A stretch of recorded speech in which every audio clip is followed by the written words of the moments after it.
What's up everyone, it's Milo from Newschoolers. I'm here with Twig. We're at Sunshine Village for the 2024 gear test. We've had some of the freshest skis from all these brands out here. We've been putting them through their paces, and these are our picks for best of test all mountain skis. So here at Newschoolers, we like to judge our all mountain skis on a wide variety of conditions. We'll put them through the park, we'll take them in the POW, ski crowd, ski groomers. We really try to get an overall picture of what this ski does. We've pretty much arranged these skis here from like narrowest to widest, and also from most freestyle, arguably, to the most directional. But any of these skis pretty much works all kinds of conditions. They work in the park, they work in some POW, they handle a variety of conditions, and they're all just really good skis that our testers loved.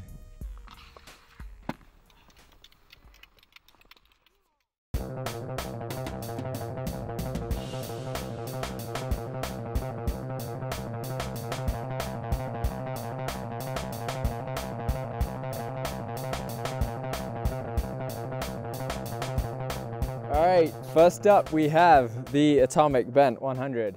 It's a super fun ski, super versatile. They've mixed it up a little bit this year. They've kept a lot of the good things from the old one. It's still incredibly versatile, but the main thing they've changed is they've switched up the tail a little bit. You got a little deeper rocker lines here, still not as much as the other skis here, but just adding that little bit more rise means the ski's way more drifty when you throw it sideways, especially in POW. And because they stiffened up the tail a little bit to compensate for the added rocker, there's no loss of carving performance to me. They still feel super natural. They're still, of these skis, to me, the most powerful ski on edge. They're super fun. One of the great things about the Bent lineup is the Bent 120, the OG, was super popular for how surfy it was and playful.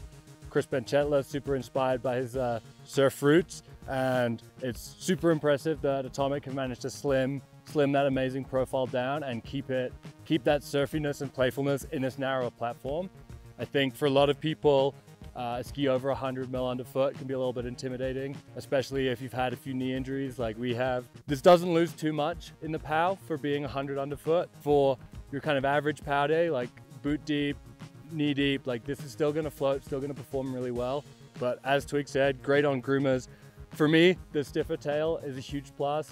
I like to take fatty to flatty and land back seat, so a little bit extra stability there really means that I don't wash out quite as much, although footage from the week may argue with that. I think that's a super good point about the more surfy feel of this one and comparing it to the other skis in the Bent family. Because I feel like with the old Bent, there was kind of a missing piece. The 110 and the 120 felt pretty similar, and then the 100 and the 99 felt pretty similar, but between the 100 and the 110, they were completely different skis. And now this one kind of sits more in the middle. It's a little bit looser. The 90 tracks way more on groomers, or the 110, which is like a total freestyle ski. And these are kind of now a middle ground, which is sick to have. And it feels way more in tune with the Bent DNA compared to the older skis. One of the reasons we picked this for our first best of test all mountain ski is our tester feedback was positive across the board. We've had people take this into the back balls, into the dive, jumping off cliffs, hitting pillows, but we've also had people, doing fours on, doing crazy spins and shit like that in the park. And I think, we've got such a wide variety of testers here, which is one of the things that is so good about this week. Honestly, like Milo said, pretty much anyone could love this ski. They could be your park ski if you like a wider ski because they're pretty light, the swing weight's low. They could be a backcountry touring ski. Again, light, check a shift on it and go. They're gonna be a pretty good, versatile, bit of everything ski. And if you're out east, they could even be a POW ski. They're pretty wide, they float really well for how wide they are. And yeah, they're just super fun. Really enjoy them. I think most people will enjoy them. It wasn't a ski I came into the test looking forward to loving, but it turns out I guess I am a Bent 100 skier.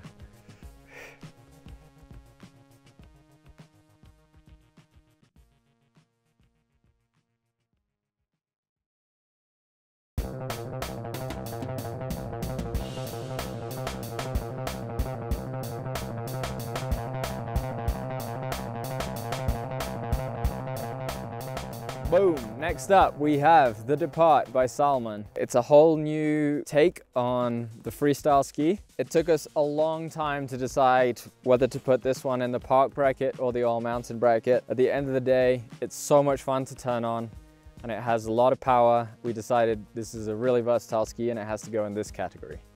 The Salomon Depart is kind of a part of this new direction from Salomon. They're jumping back into the freestyle game. It's been developed with a really versatile and creative group of skiers taking skiing in a new direction, and this is the tool they designed to help them do that. First thing you're going to notice about these skis is they have a super unique shape.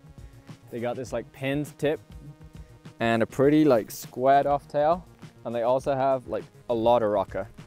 Like rocker from the tips down to like here, tail here, and that makes them incredibly surfy. Like they really want to go sideways. This tip tracks super well in any kind of snow conditions, and that's why we like them. Like even as a powder ski, these things go.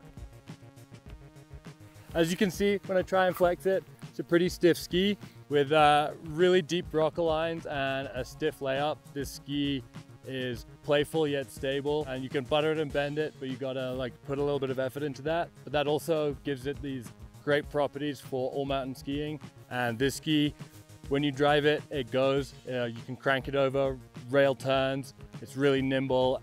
A lot of what Marla said I agree with. I also think something that's crazy fun about this ski is the tight turn radius. It's 15-meter radius, and you can really feel it when you put them on edge. Like they're a bit wide, but they really turn. Like you can lay into a turn, you can get your shoulder down, they're not gonna fold out on you. And the same thing goes, like you take them into the park, they're super quick. Like for carving between features and popping off lips and all of that kind of thing, these things are a dream. They're really, really fun. I think what we've seen in a lot of the all mountain freestyle ski space is a return to the turn. The tight radius is coming back, the art of the turn is not lost. And yeah, if you want a turny ski that can take you anywhere, get this Rasta base.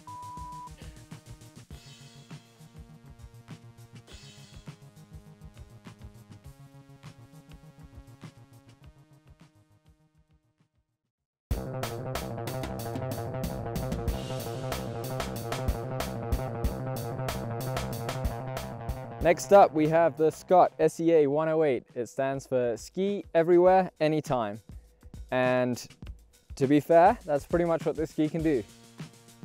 It's another really unique new shape and a new take on the all-mountain freestyle kind of ski. It's pretty different from a lot of the other skis here in that it's pretty directional in terms of flex. The tail's pretty stiff, it's great for stomping drops, but the nose is plenty playful. It likes to surf on top of snow and like drift around. It's definitely party up front, business in the rear. The SEA has a bit of this like camber in the nose to provide some float. I definitely really enjoyed these not pushed forward like we always do with our skis, a little bit more on the recommended line, to be able to get over the front of the skis, drive through the nose, and really attack the full line when you're skiing. I'd pick this as a kind of daily driver ski. It really can ski anywhere on the mountain. You know, you can do banger frontside laps, lay in trenches in corduroy, and then, you know, when those back bowl zones open up, you take it in there and you don't miss a beat. You're just straight in there, slashing turns and dropping cliffs. Yeah, I totally agree with that. I think these are the kind of ski that you pick if you want to ski some freestyle, but it's not your first priority to be like lapping the park every day. They have enough like freestyle chops to feel good in the park, to feel battery. You can land switch and pow. They work, but they're fundamentally a more directional ski than some of the other skis here. That adds a totally different element to things. So if you're the kind of skier that wants to ski a couple tight lines in a day, but maybe chuck a 3 in there every now and then, great landing platform, but they're not the ski that's like your first priority is spinning all the time. I think most people could hop on this ski and have a really good time all over the mountain. I didn't have a learning curve to get used to the shape. It feels very natural and well built, well designed. You just get on them and they're easy to ski. Like, they might not be the most aggressive ski out there, but anyone can have a good time on these. Lives up to its name. Ski everywhere, anytime. The ski's a banger.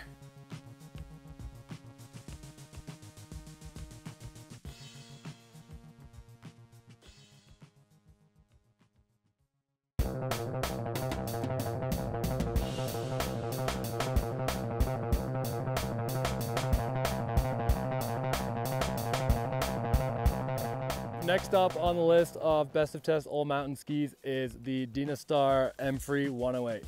This is a really popular ski.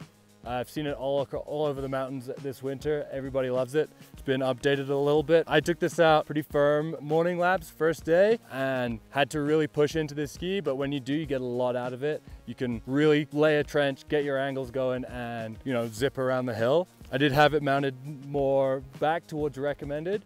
If you like to put it sideways a little bit, you could maybe shift that forward, get a little bit more of that surfy, pivoty feel out of it, because it does have some pretty dope rocker lines. It's got early rise in the tip and tail, a nice mellow but long rocker profile, which I find really helps with staying afloat in POW.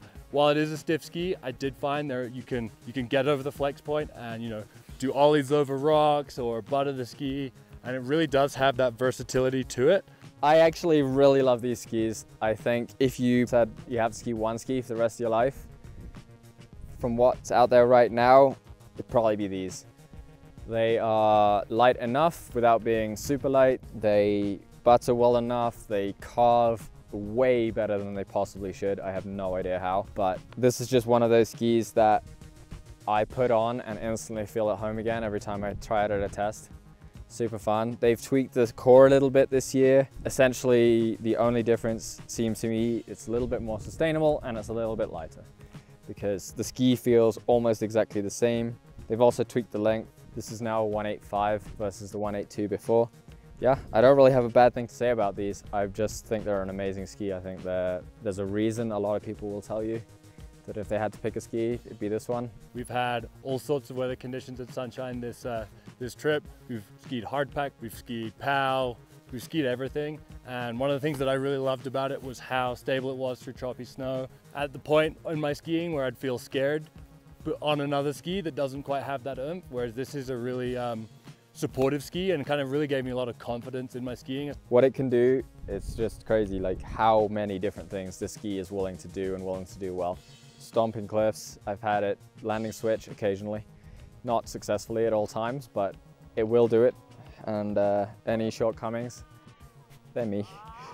But you can also butter onto rails, and they're great for surface swaps. Like, this is really a ski that will do just about anything without complaining too much. It's just a crazy versatile ski.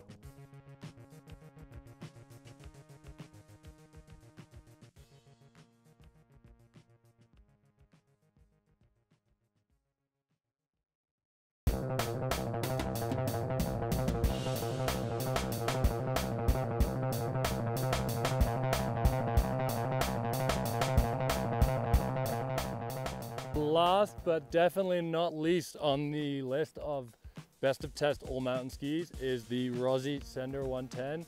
If you haven't seen lots of the MFree 108, you've certainly seen lots of this at your local hill. This ski has been loved by pretty much everyone since the day it came out.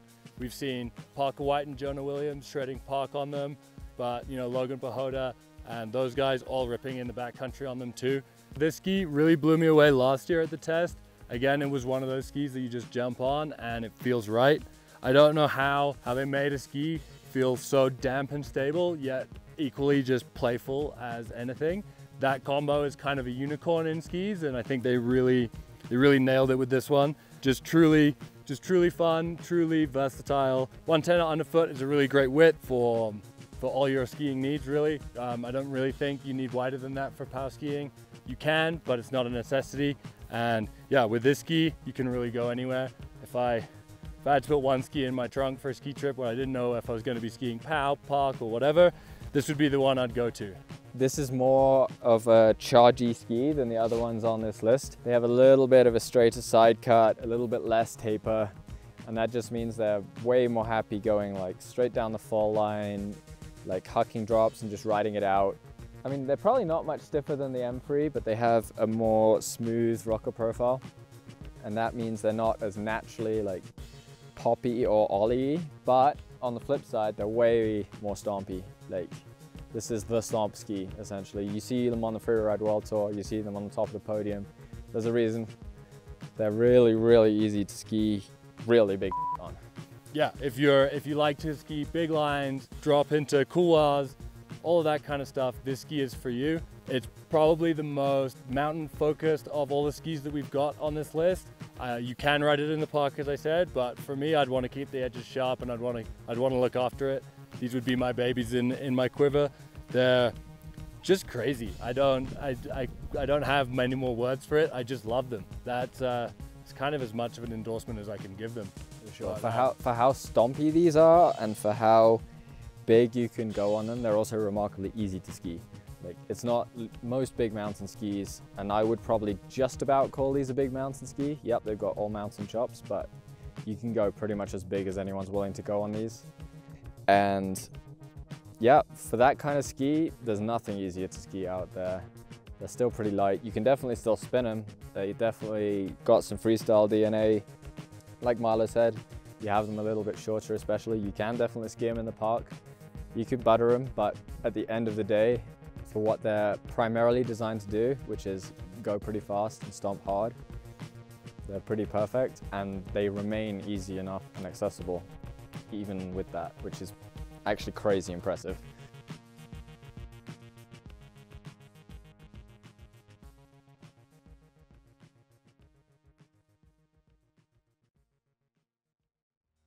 So that's it. These are the 2024 Newschoolers Best of Test All Mountain Skis. We put these through their paces all week with an incredible variety of skiers, from park rats to sled necks.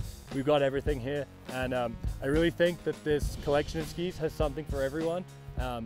They all, in their own way, can ski every bit of the mountain really well, but hopefully what we've said has kind of separated them a little bit. You can you know, rank your priorities, see what you really want to get out of your days on the hill, and use this information to make an informed choice about all of these skis. You can't go wrong with any of them, but you know, pick the one that fits your style, or you know, the kind of skiing you're looking to do, and you can't go wrong. And yeah, for sure, if you have any further questions on these skis, feel free to jump into the comments, ask us some questions. We'll try and get back to you as quickly as possible. And yeah, like, comment, and subscribe. Yeah, like, comment, and subscribe. Tradition. We're gonna get fired again. Hey, Tar! Cut!